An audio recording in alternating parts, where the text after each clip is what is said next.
हवा एक दुखी भूत की तरह चीख रही थी, जैसे बर्फ ने फ्रॉस्ट हॉलो के छोटे से शहर को ढंक लिया हो।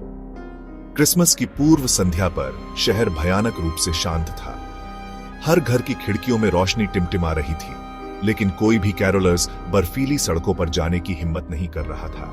शहरवासी जानते थे कि इस खास रात को सूरज डूबने के बाद बाहर नहीं रहना चाहिए। शहर के किनारे पर एक प्राचीन वीरान चर्च खड़ा था।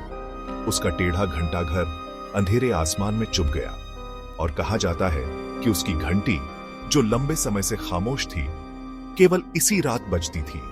स्थानीय किंवदंती का दावा था कि यह यूल स्पेक्टर का काम था, एक बेचैन आत्मा जो शहर के भयानक अतीत से बंधी हुई है। कहा जाता है कि हर क्रिसमस की पूर्व संध्या पर वह प्रेत प्रकट होता था, सदियों पुराने विश्वासघात का बदला लेने के लिए। लेकिन हर कोई कहानियों पर विश्वास नहीं करता था। एली, एक संशयवादी किशोरी जो कॉलेज से घर आई थी, ने चेतावनियों को अंधविश्वासी बकवास करार दिया।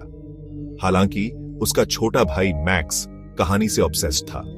उसने दावा किया कि उसने पिछले क्रिसमस पर चर्च की घंटी बजते हुए सुनी थी, जबकि उनके माता पिता इस बात पर अड़े हुए थे कि दशकों से कोई भी चर्च के पास नहीं गया था। इस साल एली ने यह साबित करने का फैसला किया कि यह सब एक धोखा है।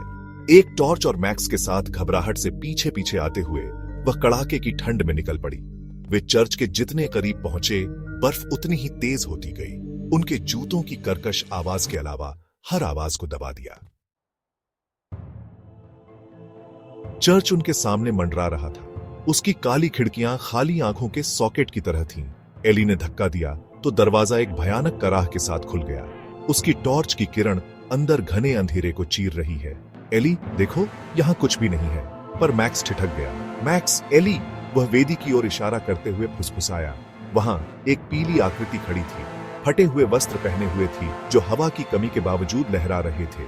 उसका सिर झुका हुआ था, लेकिन उसकी खोखली आंखों से निकलने वाली फीकी चमक ने एली की रीढ़ को कंपा दिया। प्रेत ने हड्डी का हाथ उठाया और चर्च की घंटी एक ओग्लू शाइटलनीय धमाके के साथ बज उठी। एली ने मैक्स को पकड़ा और भाग गई, लेकिन उनके बच निकलने से पहले ही लकड़ी का भारी दरवाजा बंद हो गया। हवा ठंडी हो गई। मंद रोशनी में भी उनकी सांसें दिखाई दे रही थीं। प्रेत उनकी ओर बढ़ा। उसके कदम खामोश थे। उसकी खोखली निगाहें एली पर टिकी हुई थीं। तुम निंदा करने वालों की शांति भंग करते हो। तुम में से एक को कीमत चुकानी होगी, प्रेत ने घोषणा की। मैक्स ने एली का हाथ थाम लिया। उसके चेहरे से आंसू बह रहे थे। मुझे माफ कर दो, मेरा यह मतलब नहीं था। वह रोया।